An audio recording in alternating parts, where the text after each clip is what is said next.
Devils. Probably my most popular video is the one I made about the 9 hells. I spoke a lot about the devil rulers of each layer of hell, but let's discover more about devils themselves. Devils are lawful evil creatures bound by contracts and hierarchy. Many devils are torturers for all the souls that wind up in the 9 hells. They are ruled by the archdevils and must follow their orders. Devils live to conquer, enslave, and oppress. They take delight in exercising authority over creatures weaker than themselves. Devils on the material plane tempt mortals into darkness. They manipulate humanoid rulers by whispering evil thoughts leading them to evil actions. The more souls that arrive in Bator, the 9 hells, the more expansive Asmodeus' kingdom becomes. It's the nature of a devil to lawfully trick and influence humanoid creatures of Faerun to evil deeds. Devils, due to their lawful nature, must obey their superiors, even when they are full of envy or dislike for them. They realize that their obedience will be rewarded. The hierarchy of the 9 hells depends on this loyalty. It's every devil's hope that one day, through servitude, they will rise up and perhaps become an archdevil themselves. Devils are confined to the lower planes, but can travel beyond those through portals or powerful summoning magic. If summoned, they want to strike bargains with humanoids. Devils are powerful negotiators and are ruthless at enforcing the terms of an agreement. Any contract with any devil should be considered carefully.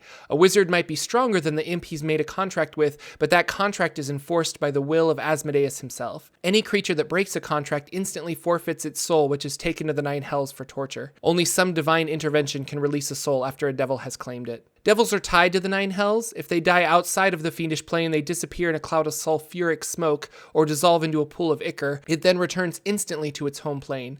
However, if the devil dies on its home plane, it is gone forever, a fate that Asmodeus himself fears. Archdevils include the rulers of the 9 hells as well as dukes and duchesses that make up the courts, their advisors, etc.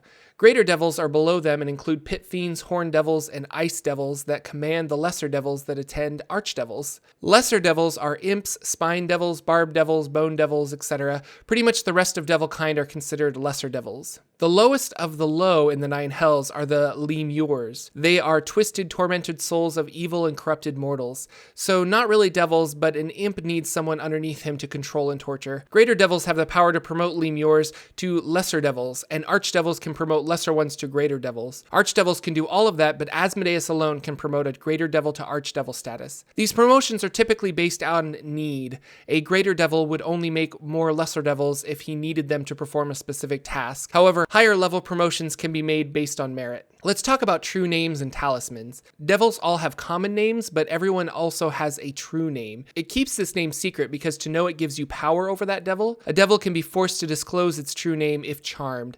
This has led to devil names being written on ancient scrolls or carved into talismans. A binding talisman can be created if you know a devil's true name. After summoning a devil, a wizard can bind it to its service. This can be better accomplished with a talisman. The talisman has the true name inscribed on it and was bathed in the blood of a worthy sacrifice. These items make it safer to summon devils to your service.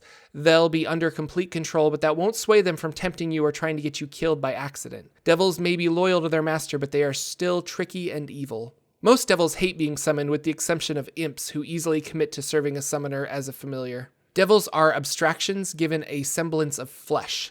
Though they might appear to be biological creatures of flesh and bone and blood, etc., they are in fact magical expressions of a particular universal concept. Devils obtain their sustenance from the ambient energy of tormented souls.